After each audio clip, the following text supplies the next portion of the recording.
বয়স হলে মানুষ বুড়ো হয়, তবে ক্রিস্টিয়ানো রোনালদোর ক্ষেত্রে সেটা একেবারে ভিন্ন। বয়স তার কাছে কেবল সংখ্যা মাত্র।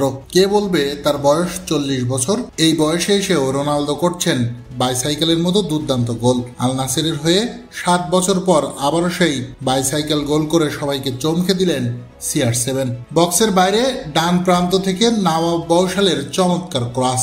রোনালদো বক্সের বাইরে থেকে দৌড়ে এসে গোলপোস্ট পেছনে রেখে বলের মুখোমুখি হলেন। বাতাসে ভাসতে থাকা বলকে নিচে নামতে না দিয়ে নিজেই ভাসলেন শূন্যে। অবিশ্বাস্য এক ঝাঁপ, গোটা শরীরকে ভাসিয়ে সেই অবস্থায় সজোরে কিক। ফুটবল ব্যাকরণের ভাষায় যাকে বলে ওভারহেড কিংবা বাইসাইকেল কিক। এমন ঝুঁকিপূর্ণ শটে গোল হতেও পারে, না হতেও পারে, তবে মারছেন যখন ক্রিস্টিয়ানো রোনালদো তখন গোল তো হতেই হবে।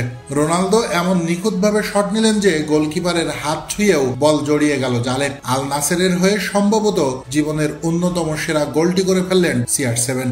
এর আগে 2018 সালের এপ্রিলে জুভেন্টাসের বিপক্ষে চ্যাম্পিয়ন্স লিগ নকআউট ম্যাচে একই কায়দায় গোল করেছিলেন তিনি। 7 বছর পর একই রূপে গোল করে রোনালদো জানিয়ে দিলেন এখনো দেওয়ার মতো অনেক কিছুই আছে তার। পর্তুগালের হয়ে আগের ম্যাচে লাল কার্ড দেখে হতাশ হয়েছিলেন, তবে দল বিশ্বকাপে ওঠায় এবার যেন আরো উজ্জীবিত তিনি। নিজের 6ষ্ঠ বিশ্বকাপে 5 বারের ব্যালন ডি'অর জয়ী এই ফুটবলার অধরা বিশ্বকাপ ট্রফিটাও ছুঁয়ে দেখতে চাইবেন। তার আগে রোনালদোর আল নাসেরের সঙ্গে ট্রফি খরা ঘুচাতে হবে। সেই লক্ষ্যে ভালোভাবে টিকে আছে তার দল। প্রো লিগে প্রথম 9 ম্যাচের সবগুলোতে জিতে 27 পয়েন্ট নিয়ে শীর্ষে এখন আল নাসর।